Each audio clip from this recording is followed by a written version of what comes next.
જય શ્રી કૃષ્ણ। આજે પૌષ સુદ પૂર્ણિમા, વિશેષ કરીને આમ તો અંબાજીનો પ્રાગટ્ય દિવસ કહેવાય, માં જગદંબાનો પ્રાગટ્ય દિવસ કહેવાય, પણ શામળાજી વિષ્ણુ મંદિરમાં હરેક પૂર્ણિમાનું એક અનોખું એક પ્રાવધાન હોય છે। એમાં આજે પૌષ સુદ પૂર્ણિમા શામળાજી મંદિર ખાતે ભગવાનને અત્યાર સુધીમાં શણગાર આરતીની સેવા સંપન્ન થઈ છે। લાખો ભક્તો દર્શન કરી ધન્યતા અનુભવી રહ્યા છે। આજે પૌષ સુદ પૂર્ણિમાના દિવસે ભગવાનને સુંદર રીતે સુંદર વાઘા વસ્ત્ર ધરાવી, સુવર્ણ અલંકારોથી સુસજ્જ કરી અને ભગવાનને દર્શનાર્થીઓ માટે સુંદર રીતે સુસજ્જ કરવામાં આવ્યા છે કે ભગવાનના દર્શન કરી ભક્તો ધન્યતા અનુભવે એવા ભાવથી અને આવનારા ભક્તોની ભગવાન સંપૂર્ણ મનોકામના પૂર્ણ કરે તેવા ભાવથી ભગવાન શામળાજી અહીંયા વિરાજમાન છે। શંખચક્ર ગદા પદ્મ ધારણ કરી ભગવાન અહીંયા અવર્ણિશ બિરાજમાન રહે છે।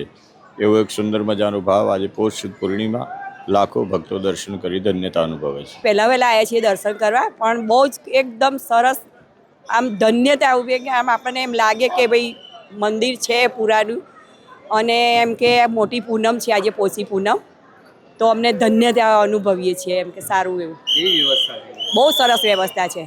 ભીડ છે પણ આવી જાય નંબર ફટાફટ, અને સારું એવું અમને દર્શન કરે। અમે બધા 4 લક્ઝરી કરીને આવ્યા છીએ।